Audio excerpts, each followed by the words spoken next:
Библийн ишлэл цээжлэх цаг.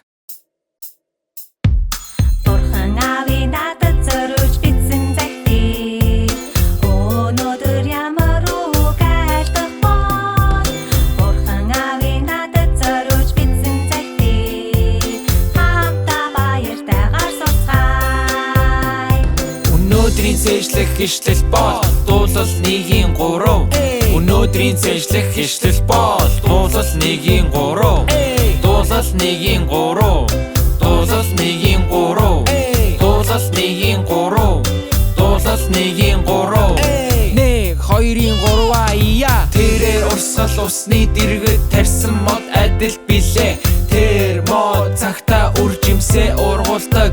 Бөгөөд навчилсан хатдаггүй. Тэр хүний үлс бүхэн үлцээтэй. Үлцээтэй. Арай амархнаар тэрээр урсгал усны дэргэд тарьсан мод адил билээ. Тэрээр урсгал усны дэргэд тарьсан мод адил билээ. Тэр мод цагта үржимсээ ургуулдаг. Тэр мод цагта үржимсээ ургуулдаг. Бөгөөд навчилсан хатдаггүй. Бөгөөд навчилсан хатдаггүй.